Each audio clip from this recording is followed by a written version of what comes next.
ابو لہب بیٹھا بیٹھا پھر بولنے لگا، ابھی 1 سال بھی نہیں گزرا، سب اس کے دوست تھے، اس کی عزت کرتے تھے، اس وقت کسی کو اس پر ہنسنے کی جرت نہیں تھی، وہ تمہارے درمیان فیصلے کرتا تھا، تمہاری قضا چکاتا تھا، لوگ اس کے پاس جاتے تھے اور اسے عادل و منصف سمجھ کر اسے اپنے معاملے میں رہبری حاصل کرتے تھے۔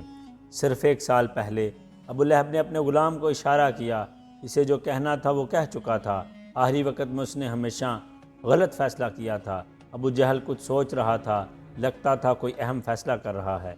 مجھے یہ فکر نہیں ہے کہ وہ ہمارے خداؤں کے بارے میں وہ کیا الٹی سیدھی باتیں کرتا ہے، ہمارے خدا اس سے خود نمٹ لیں گے، لیکن وہ انسانوں کو جو پٹی پڑھا رہا ہے وہ بے حد خطرناک ہے، مگر اس کا فیصلہ جلد ہو جائے گا۔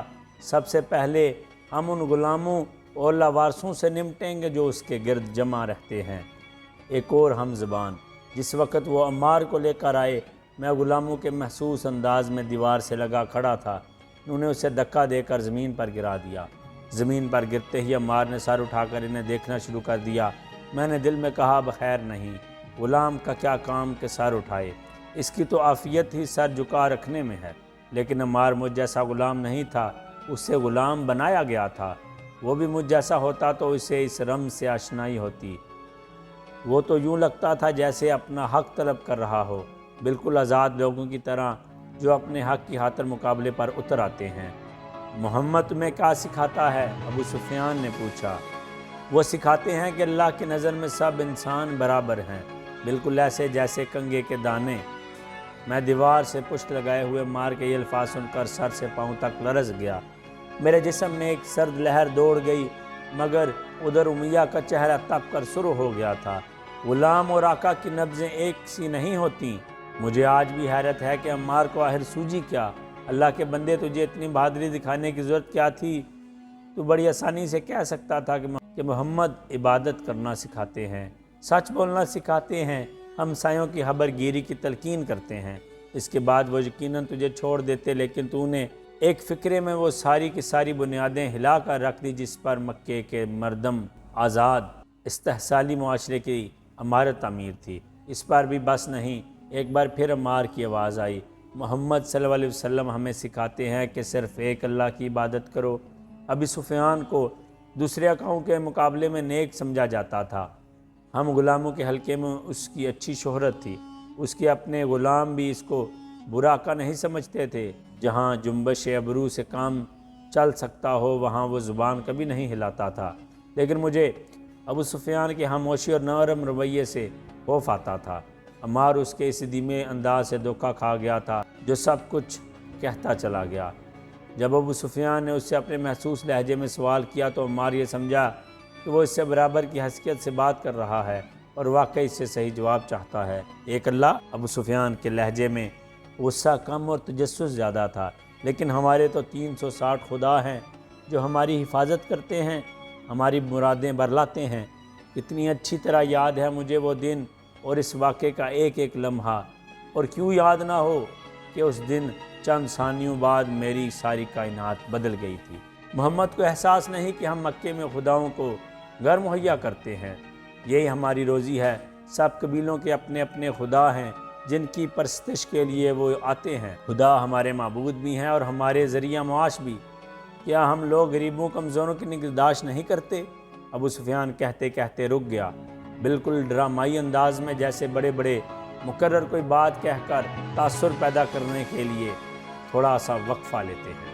اگر ہم 360 خداؤں کو چھوڑ کر ایک خدا کو ماننے لگے تو جو نظر بھی نہیں آتا اور جو ہو ہر جگہ بتایا جاتا ہے، اس باغ میں، طائف میں، مدینے میں، یروشلم میں، چاند پر، تو پھر مکہ کہاں جائے گا؟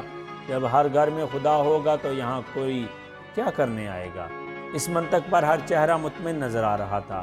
بات یہیں ختم ہو جاتی اور کسی پر کوئی عذاب نہ نازل ہوتا، مگر شومئی قسمت کہ میرے آقا نے اچانک مجھے اس معاملے میں الجھانے کا فیصلہ کر لیا۔ امیہ اب تک خاموش بیٹھا تھا، میری پشت پر کھڑا دیوار کی طرح ساکت، لیکن اگلے ہی لمحے میری پشت پر کوئی دیوار نہیں تھی، کیونکہ میں اپنے آقا کے نام سے اپنا نام سن کر دوڑ پڑا تھا۔ امیہ اپنے ریشمی ملبوس کے لہراتے ہوئے گھیر میں عمار کے پاس پہنچا۔ تم کہتے ہو ایک غلام کا رتبہ اس کے آقا کے برابر ہے؟ وہ تیزی سے چلتا ہوا عمار کے پاس آ کر یکایک رکا تو اس کی ریشمی عبا اس کی پشت پر لہرا کر ایک لمحے کے لیے اس کے گرد لپٹ گئی۔ یہ سیاہ فام غلام بلال جسے میں نے اپنے پیسے سے خریدا ہے میرے برابر ہے؟ یہ کہہ کر وہ رکا اور بزم خود اپنے سوال کی معقولیت کا لطف اٹھانے لگا۔ میں بلال اس سارے قضاء سے الگ تھا۔ میرا کسی بات سے کوئی سروکار ہی نہیں تھا، اور ہو بھی کیا سکتا تھا؟ مجھے تو ہوا مہا بیچ میں گھسیٹ لیا گیا تھا۔ میں غلام ابن غلام، مجھے کیا کہ کون کس کے برابر ہے یا نہیں ہے؟ میں تو کچھ تھا ہی نہیں، نہ کسی کے برابر، نہ بہتر، نہ فروتر۔ میری نظر میں میرا کوئی وجود ہوتا تو میں اپنے آپ کو کسی پیمانے سے ناپتا بھی۔ امیہ کے الفاظ میں غصہ بھی تھا، طنز بھی، اور اسی طنزیہ لہجے میں یہ سوال پوچھتے ہوئے وہ اپنا ہاتھ ایک پیالے کسی شکل میں عمار کے سامنے لے گیا۔ بالکل مسحوروں کے انداز سے صورتحال مختلف ہوئی تو شاید مجھے اس پر ہنسی آ جاتی۔ امیہ کو جواب کا انتظار نہیں تھا، اسے جواب کی ضرورت بھی نہیں تھی۔ اس بات کا جواب ہو بھی کیا سکتا تھا، لیکن عمار کی عاقبت اندیشی کہ وہ اس سوال کا بھی جواب دینے کو تیار ہو گیا۔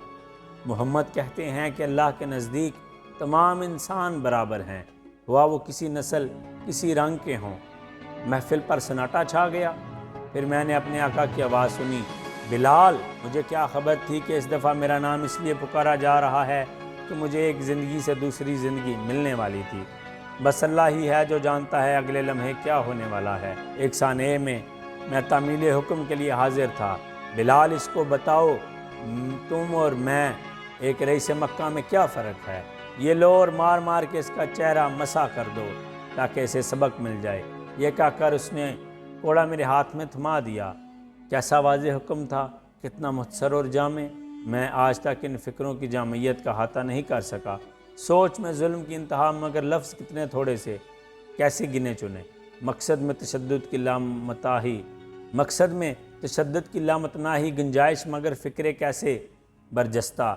نپے تلے عمار نے زمین پر اوندے پڑے پڑے سر اپنا اٹھا کر اپنا چہرہ مجھے سزا کے لیے پیش کر دیا۔ اگلے لمحے کیا ہوا یہ میں شاید کبھی بیان نہ کر سکوں۔ آج بھی جب اس لمحے کا تصور کرتا ہوں تو میرے کانوں میں گھنٹیاں سی بجنے لگتی ہیں اور مجھ پر سکتہ سا طاری ہونے لگتا ہے۔ میرا خیال ہے شاید وہ لمحہ اپنے وجود کی پوری وسعتوں اور پہنائیوں کے ساتھ میرے ذہن میں محفوظ ہی نہیں ہے۔ امیہ کی آنکھیں جو غصے سے باہر نکل پڑتی تھیں، اور ابو سفیان کا نصف چہرہ، کیونکہ اس نے نظریں دوسری طرف پھیر لی تھیں۔ ابو سفیان سزا دینے کا قائل تھا، مگر اس میں براہ راست شرکت کو وہ اپنے منصب سے گری ہوئی بات سمجھتا تھا۔ لیکن عمار صاف نظریں میرے سامنے تھا، وہ ٹکٹی باندھے مجھے دیکھ رہا تھا۔ اس کی نظروں میں پاکیزگی تھی، سکون تھا، بے خوفی تھی۔ سرتا پا مجبور مگر پرعزم، میں نے اس کی آنکھوں میں کیسی قوت دیکھی جو مجھے اپنے غلامی کے بندھن سے بھی زیادہ طاقتور محسوس ہوئی۔ ٹھیک اس لمحے امیہ کا غلام بلال کسی اور کا غلام ہو گیا۔ میں نے کوڑا ہاتھ سے گرا دیا۔ سب نے بیک وقت ایک آواز کے ساتھ اندر کی طرف سانس کھینچا۔ منہ کھلے ہوئے تھے، چہرے حیرت زدہ۔ جو انہوں نے دیکھا تھا اس کی سمجھ میں آ گیا، جو انہوں نے دیکھا تھا ان کی سمجھ میں آ گیا تھا۔ جو میں نے کیا تھا مجھے معلوم تھا، ایک غلام باغی ہو گیا تھا۔ عمار نے گھسیٹتے گھسیٹتے ہاتھ بڑھا کر کوڑے کو پکڑنے کی کوشش کی اور بلاحل کامیاب ہو گیا۔ کوڑا پکڑ کر اس نے اپنے لرزتے ہاتھوں سے دوبارہ میرے ہاتھ میں دے دیا۔ وہ ہولے ہولے کچھ کہہ رہا تھا، اس کی سرگوشی میرے دماغ میں چیخوں کی طرح گونج رہی تھی۔ بلال، جو یہ کہتے ہیں کرو بلال، یہ تمہیں مار ڈالیں گے۔ لیکن اس بار جو میں نے کوڑا نیچے پھینکا تو میرے اوپر جیسے نور کی فوار پڑ گئی۔ میں نے دیکھا کہ ابو سفیان نے امیہ کو اشارہ کیا۔ میں نے ہند کی ہلکی سی ہنسی سنی اور مڑ کر اس کی طرف دیکھا۔ میں ہند کو ساری زندگی سے جانتا تھا، لیکن اس کے چہرے کی طرف دیکھنے کی جرت مجھے کبھی نہیں ہوئی تھی۔ بس اس کی کچھ جھلکیاں تھیں میرے ذہن میں، جن کو جوڑ کر میں نے انہیں ہند کی شخصیت سے تعبیر کر لیا تھا۔ مجھے یقین نہیں آتا کہ آج میں نے اسے سر سے پاؤں تک دیکھ لیا ہے۔ امیہ کا چہرہ ٹھہرا ہوا تھا، وہ غیر معمولی طور پر چپ چپ بھی تھا۔ پھر ایک دم میری طرف دیکھا اور کہنے لگا، بلال، اگر تمہیں یہ الزام ہے کہ تم انسان ہو اور یہ کہ تمہیں بھی خدا رکھنے کا حق ہے تو کان کھول کر سن لو، تمہارے خدا وہی ہوں گے جو تمہارے آقا کے خدا ہیں۔ کوئی نیا خدا میرے غلام خانے میں نہیں لایا جا سکتا۔ پھر امیہ نے باہر نظر دوڑائی اور کہا تمہاری اصلاح کرنی پڑے گی، لیکن آج نہیں، میں سورف کے نصف النہار پر آنے کا انتظار کروں گا۔ آج وہ ذرا ڈل گیا ہے۔ پتہ نہیں کدھر سے اشارہ ہوا، لیکن اگلے ہی لمحے میں نے اپنے بازوؤں اور گردن کے گرد رسیوں کی گرفت محسوس کی، اور آنن فانن نے مجھے جس طرح توڑا، مروڑا، جھنجھوڑا اور جکڑ کر رکھ دیا۔ میں غلام تھا، کبھی نافرمانی کا تصور بھی نہیں کیا تھا، لیکن اس وقت میں ضرورت سے زیادہ فرما بردار بنا ہوا تھا۔ وہ مجھے جس طرف موڑتے مڑ جاتا، جس طرف بٹھاتے بیٹھ جاتا، جب کہتے کھڑے ہو جا کھڑے ہو جاتا، باندھنے لگتے تو میں خود ہاتھ پاؤں آگے بڑھا دیتا۔ اچھی طرح مشقیں کس کے انہوں نے مجھے کمرے سے باہر دھکیلا اور دھکا دے کر غلام خانے کے فرش پر گرا دیا۔ کل کے سورج کے انتظار